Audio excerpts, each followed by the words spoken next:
Welcome back to Unit 1, this is the review.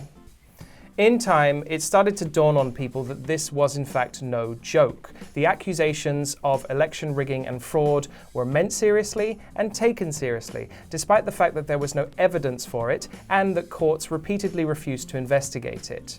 The claims were made by an authority figure on social media and his supporters lapped it up. Even when Facebook and Twitter attempted to flag questionable posts, his hardcore supporters paid little heed. Pay little heed. Pay little heed. Then, in late December, Donald Trump announced on social media that he would hold a wild protest. Then, on January the 6th, his hardcore supporters showed up in droves. And the rest, as they say, is history. In droves. In droves. And by the time order was restored, 4 people were dead, including another police officer dying the following day, and the Capitol building was ransacked. In the wake of these events, Facebook and Twitter pulled Trump's social media accounts offline.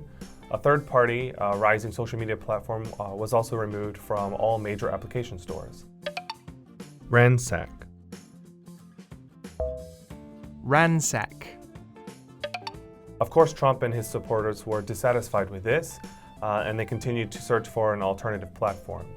On the other side of the divide, people were also dissatisfied. Though they agree with these kinds of social media bans, they say that this time around, it's as if we closed the barn doors after letting the horses run out. Close the barn door after the horses have run out. Close the barn door after the horses have run out.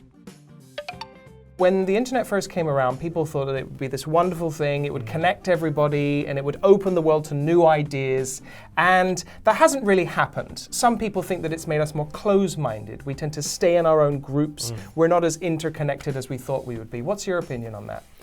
I think the principle before and after the internet remains true. It depends on the people's personal choices and where they get their information from. Right. If you always go to one source for information, and particularly one specifically minded source or one politically minded source, then you'll continue to get those same results, and that will shape your kind of worldview. So I think before the internet that was true, and after the internet it's true. Awesome. So I think widening your intake from various perspectives so that you can build your own kind of holistic opinion is probably the best approach. Yeah, I'm sure that there are a lot of people who have been more closed-minded because of the internet, but we also don't really hear about it when people are more interconnected. For example, when I was younger, when I was about 18, 19 years old, I really got into like combat sports, like watching them, like for example boxing, and I made a lot of friends online because of it, like people from like Australia, Korea, the United States, and I still talk to those people now. Cool. And we are a variety of different people with different backgrounds, so like it swings both ways. Yeah. Okay, well that's going to do it for Unit 1. We'll see you back here next time. Bye everybody. Bye-bye.